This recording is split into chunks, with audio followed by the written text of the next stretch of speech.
owner of BSMART Coaching, and Tahitia Timmons, owner of Conscious by Us. Together, we're here to fill your Fridays with unscripted conversations that cover the gambit: politics, current events, science, social justice, health and wellness, and more. We're here to elevate the conversation. We're fighting the brain drain one unscripted conversation at a time. So grab your coffee, tune in, and let's dive into another episode of MT Fridays. Hello, Hello. Tisha. It is so good to see you on this Friday, right? Yes, yes. Happy Friday. Happy Friday. Happy Friday. How are you Um, today? I feel like I'm congested today, but I feel like that's just what the fall is, right? Like, it's just being congested. So, happy Friday. Before we were going live, everyone, Melania mentioned she's feeling annoyed. Yes. So what's going on?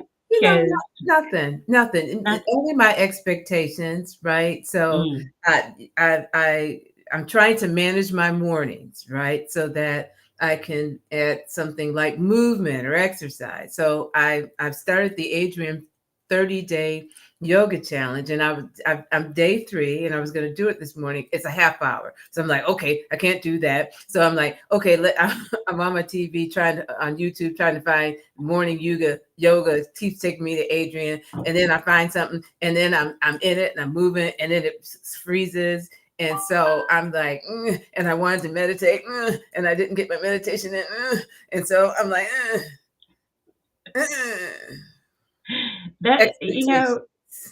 because it sounded like technology irritations when Yeah, we first jumped on, and I yes. was like, this sounds like technology It irritation. is technology. It Yeah. it is. But you know what? The good news is I showed up for myself, and I did get my stretches in. And I'll do Adrian a little later today. But I'm here with you, and I'm happy, and I got a little makeup on, so life is good. Life is good. I sent you something, and you were like, "Don't talk about this because we're going to save it for Friday." And so I want to tell you even more about what I did in my thoughts because you were doing yoga, and last night I was like, "I'm going to be social." So I went out to like a social event. I wasn't like a lot social, but it was along the themes of so I sent Melania this podcast, and it was about friendship, the fact that yeah, Aloneness we're and loneliness, and there's sort of like a friendship shortage, and like it really did have me thinking because I was like, you and I are friends, like long distance friends who have never met, but how do people make friends now? Like, like it's such a like, it was really, thank you for sharing that. The podcast was plain English, and it was so that we get the, what was it, we'll plain get the English, because it's really worth a listen. Why America is suffering a friendship recession. yes, And it just talks about, and I know the first thing that our minds go to is that, well, we have the pandemic, and that blew up everything. But this phenomena started prior to the pandemic, and it is affecting all people, all races, all genders and ages. Men and children, I think, if I remember correctly, are suffering from this friendship recession more. hmm And yeah, children over the last decade are 64% less social, if I remember the statistics right. And yeah, so it's yeah. it's really a very interesting conversation, and both of us thought this is a good conversation for today. Yeah, definitely for like a Friday and brain drain, right? Like, because I definitely, you and I have talked about the fact that there is this sense of community that people want, yet people don't seem to put like some of the effort into community. Like, I dream of community, but I also don't like people. So they had odds. But this friendship recession, like I hadn't even really thought about like where are the places that you go and meet friends. Like I know the places you go and meet friends, but then for the younger generation, what was interesting about the podcast, the discussion of the podcast, was that they are losing like what was it, like 1 or 2 hours a week of socialization that they would have had, but now they spend it alone. It was And 2 hours. yeah, it was like up to 2 hours for younger people. And they were, and this isn't, it wasn't counting sleeping. It wasn't like, you know, like when you're at work, like those, it was like your free time, like how much free time you're now spending socializing.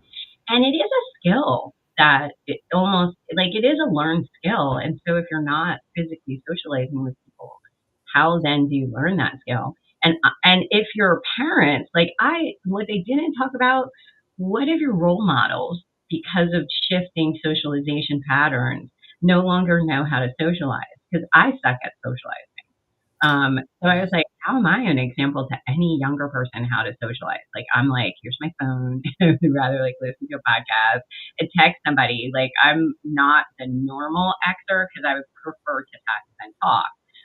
So if I set like these examples of here's what socialization is, or I'm like, I'd rather watch a Netflix movie than go out. Like I'm showing this pattern to like the young people around me that it's acceptable. Not that it isn't acceptable, but I did find that part interesting because like even going out yesterday, so I went to like one of these ladies events that they have in Philadelphia and New Jersey. They're like Sip City queer events. And so I went to one with the idea that I was going to practice being social. And I socialized with two people, Melonya, two. Good. Well, yes, that's like good, right? But I had this moment where I walked in, I had all the anxiety when you walk into a social event. And I was like, I don't want to be here in the car to go there because I took like a Lyft ride there to go there. I was like, oh my God, I should turn around now. Like it's hot outside. What if it rains? Like it wasn't gonna rain. Like I had all these like I'm gonna have to talk to people, or like maybe I'll just sit in the corner and be like the strange person in the corner nobody talks to. But I walked in and I talked to like the first two people sitting at a table, and it stayed there the whole entire time, never left. Like just socialized with those two people. Which if I was being a better socializer, I probably would have been like, okay, now I'm gonna like walk around and meet more people. But it was all I could like kind of like lift for. And at one point I was like, there's more people and I would probably feel less awkward and I could walk and talk to me.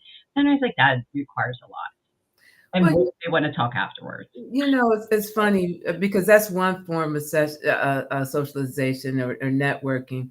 I was in some years ago. I was in a business development uh, program, and one of the people that they had come in was a person to help you network, right? And so he gave his presentation, and so afterwards the cohort were, we went to another room and we were supposed to, mingle, right? And it was so funny because when I first came into the class while he was setting up, I was like, hi, my name is Melonya, whatever, and I'm excited, and so it was just me and him. I addressed him first. I go into the networking session. Everybody just seemed to like magnets gravitate to somebody to talk to. And there I was in the room, just standing there. And the teacher caught my eye and he looked at me and he just laughed. He said, come here. And I was like, what? He goes, he said, you don't have to be anything other than yourself. Right. God, Just you don't, because you look scared, and I'm like, because I am, right. And these were people that I showed up with class, for class or whatever. But to be put in that, it's artificial for me, right? It's an artificial like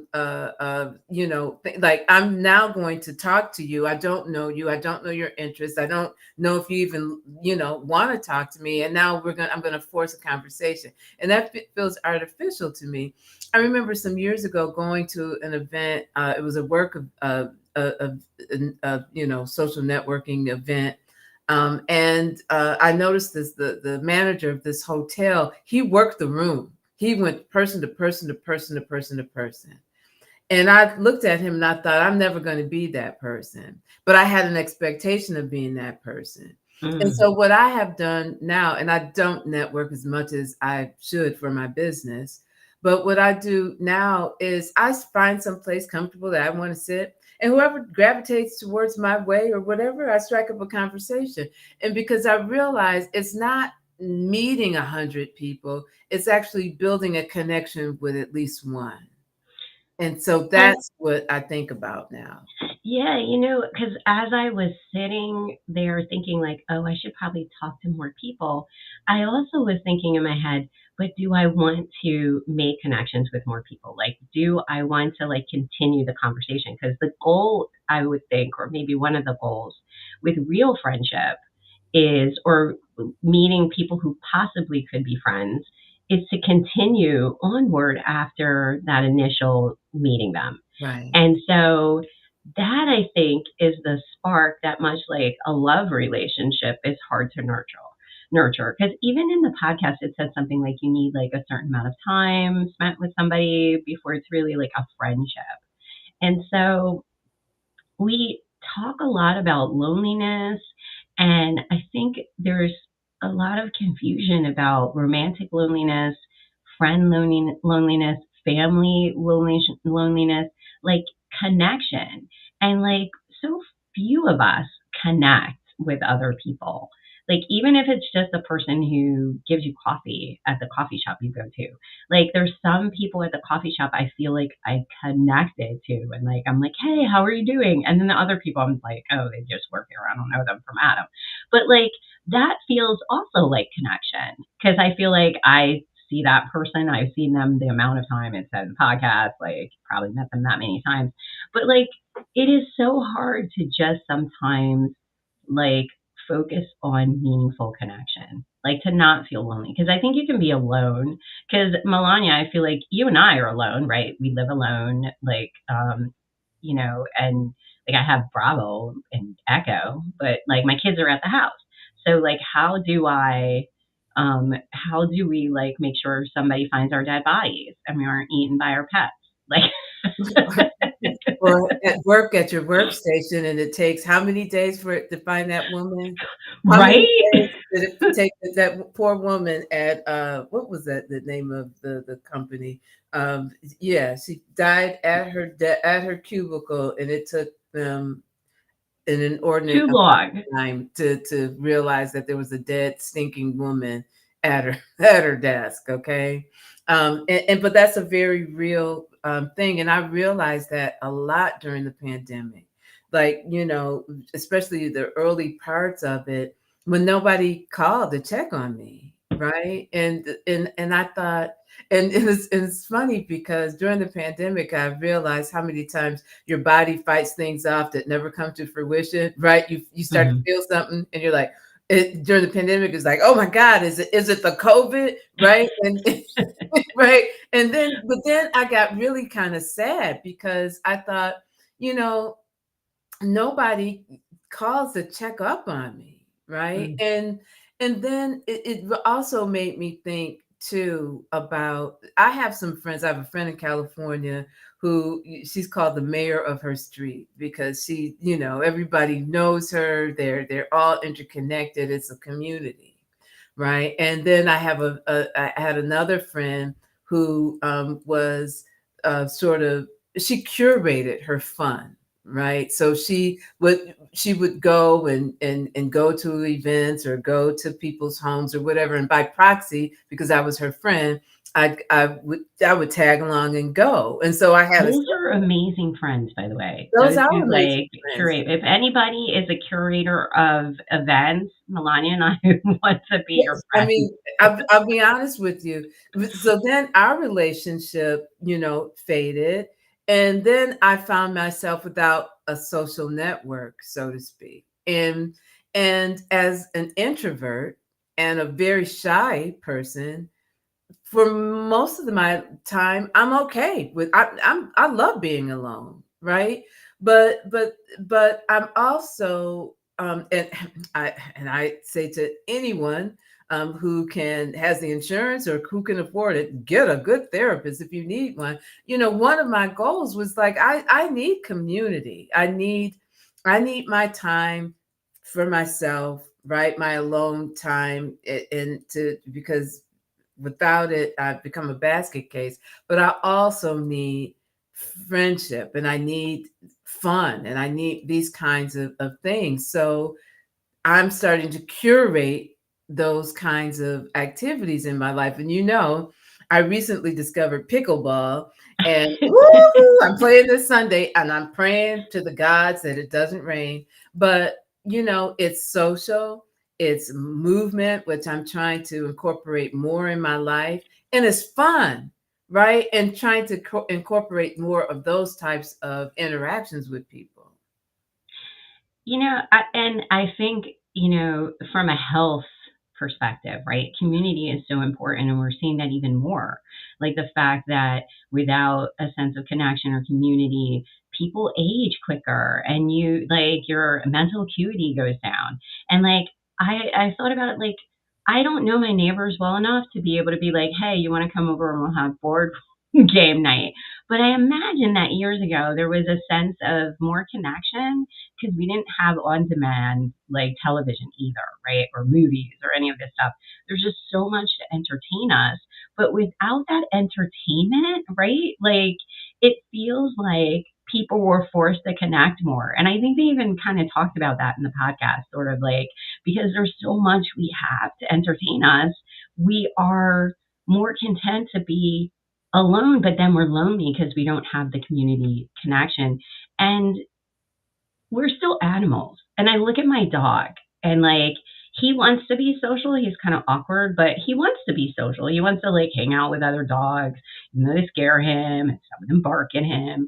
And I feel the same way. I feel like human beings want to be social, but we're also struggling with do I really want to hang out with that other dog all the time? But I want to. I almost feel like we need more of how do we create neighborhoods where someone would check on you to see if Melonya was dead. Well, you know what? I'm going to go back. Well, and they mentioned that was a great podcast, and it was, it was brimming with ideas. They looked at a couple of things that have probably really truly impacted how social we are, and how we men and women look at friendships very very differently, and their interactions are very different.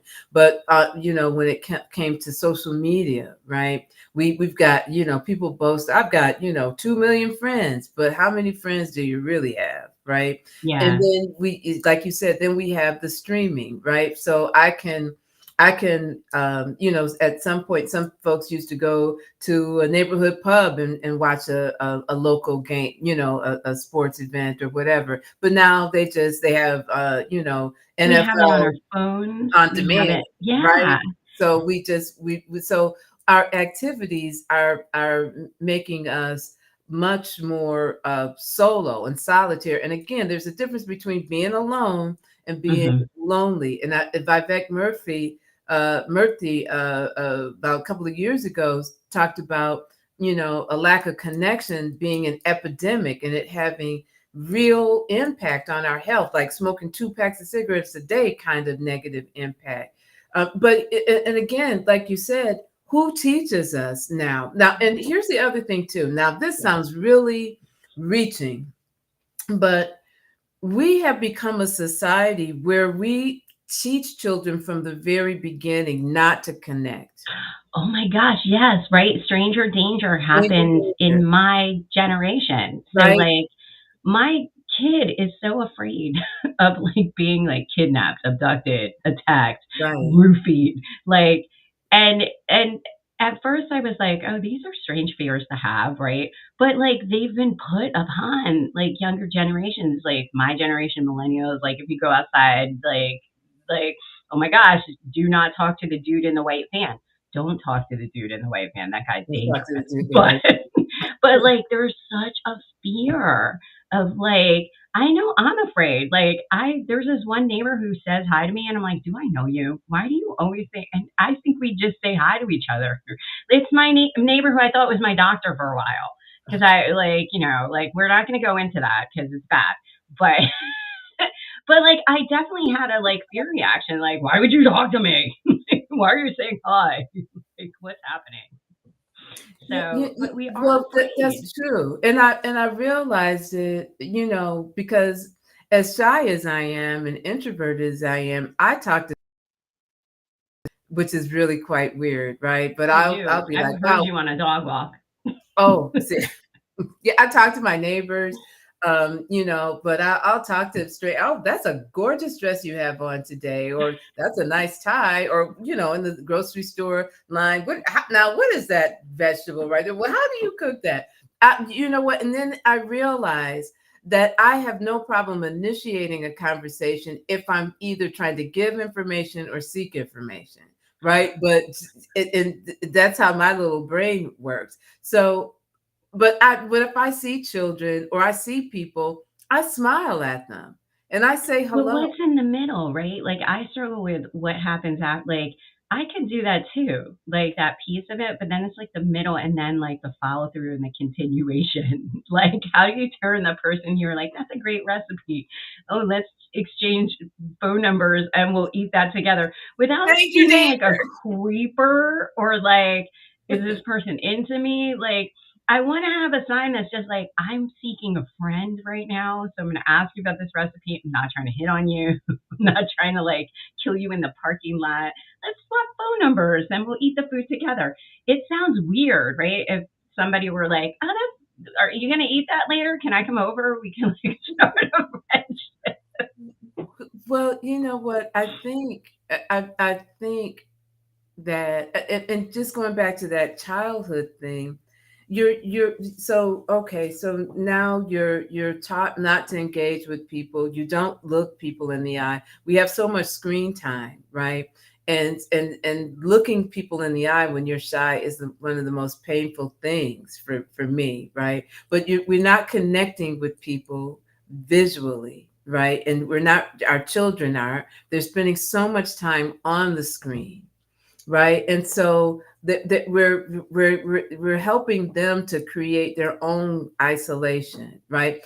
There are some people who have never met each other but only know each other through gaming, right? And you and I have never met. We've never actually physically, Yeah. met. And they talked about that too. In that podcast, they talked about the fact that part of friendship and part of socializing is physical. A hug. I'm a hugger, right? Giving someone a hug or patting somebody on the shoulder or consoling someone when they are, your physical touch, consoling someone or again, a hug for happiness or a fist bump or whatever.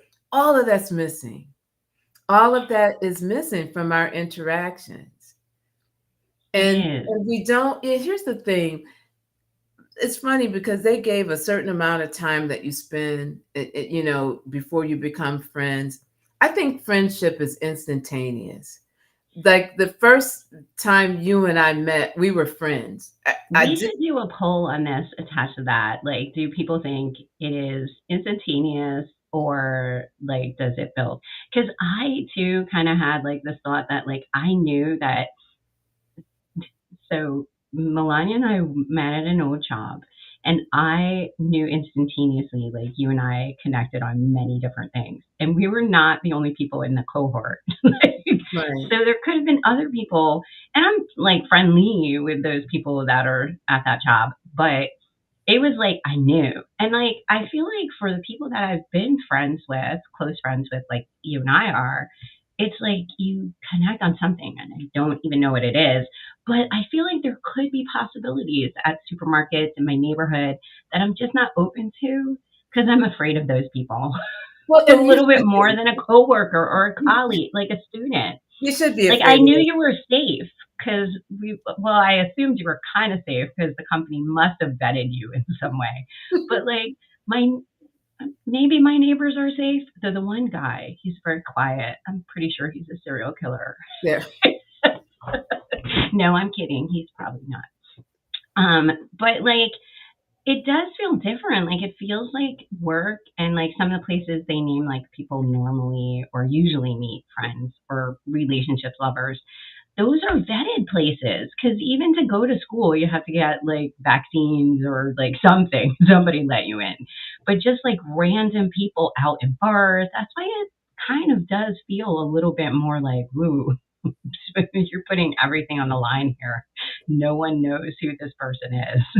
Well, you know what? I also think too, Stranger because danger. it is stranger danger, but also too, that's it feels artificial to meet that way, right? And so I think that for me, some of the things that I started pickleball and trying to find some place to play during the winter because I really like it that much. But I also sing, I have a good voice. And so I'm thinking maybe I might join a chorus. So I think that, I think friendship starts, as soon as there is a connection. You never look at somebody and go, you're going to be my friend. It's just something that just naturally builds. But I think for those of us who are introverts and who are solitary kind of souls, you have to curate what those experiences are. And I think that, there's meetup groups, there's book clubs, there's writing clubs, there's hiking clubs, there's ways of finding connection with people that doesn't feel as artificial as asking somebody, hey, what are you going to do with those sprouts? Well, can I come to dinner tonight? I mean, but it's attached to who you are, what you love, what you enjoy, right? And it's a natural extension, I think. So, but you know what? I also think, and they didn't talk a lot about this, but I think that you can be alone, which they did mention is not the same as loneliness. But Right. then when loneliness sort of begins to set on top of being alone, like let's say you get lonely, there's almost this sort of like apathy towards the loneliness and a like ennui that you're not as motivated to do these things that would dissipate some of the loneliness and create connection. Because I know, like, when I felt my loneliness, I've also felt a sense of like, I'm so alone. How will I like? I'm so lonely. How will I combat this? And then you just sort of like dwell in it. Like, where would I go? Like, oh, like I want to hang out with people, but I'm not an extrovert. So how will I get my introverted self? So then you have to curate, like you say, which involves like the energy. And I think the loneliness it's often paired with sadness, and sadness can make you feel like not motivated. So I do think like as we have gotten rid of some of the live connections we have, it has reinforced for those people who are less likely to curate this like now I'm stuck. And so they did mention men, right? Men were suffering from this, and specifically a certain type of male, right, who hasn't really interacted much, like young guys, like probably around my son's age, who don't have that social network, social connection, community skills. And like I almost want to say that's the dangerous segment of society that's lonely, right? Because Yes. like and Melonya and I have nothing against guys. That's not what this is about. But it's about the fact that there is a segment in the population that is suffering from severe loneliness and not knowing how to break out of that. And that's who, like, they're younger, they're more likely to be online. That's who probably we need to be targeting with more social interaction and different ways. Like, my ex husband used to play on a basketball league, and like, I don't know many young guys who like do that now, like, who go and do just like community club sports and things. I'm sure there are guys that do that, but then there's like groups that just aren't as physically active because we're so inside much more than before. And I see you looking at the time because we only do these for 30 minutes and we're almost at time. But today, Melonya and I were talking about loneliness and this podcast that I had sent her, and we'll share it one more time with what it was. It's called Why America is Suffering a Friendship Recession, Plain English with Derek Thompson. It was actually it was broadcast November 29th in 2022. And so on that podcast, they also had said that we were starting to really see this loneliness epidemic and the side effects for it. And so now we're almost 2 years later. And we do hear people talking about how depressed, stress, loneliness, all of these other things are really percolating in the United States. So we wanted to talk about it a little bit. So we did, and I'm glad we did. I think it's an important thing to think about, and I think along with loneliness also comes some shame. It's what's wrong with me? Why is the rest of the world having a good time and I'm not, right? And why is the rest of the world connected and I'm not? And so curate the life that you want. At the end of the day, and help your children to navigate and to make meaningful connections. And we're not even talking about romance. That's another podcast. Romance is something I'm not an expert on that. Me, obviously, I'm not. Well, thank you for joining us today. I hope you enjoyed the conversation. Go out and have some conversations of your own to do what you can to break the brain drain. Until next week, Friday at 9 a.m. See ya. See ya. Thanks for joining us on MT Fridays. If you enjoyed today's conversation, be sure to like, subscribe, and share for more insightful discussions every Friday. Remember, the brain drain stops here, so keep the conversation going by connecting with us on social media or visiting our website. Until next time, stay curious and keep filling your mind with knowledge. See you next week, Friday, on MT Fridays.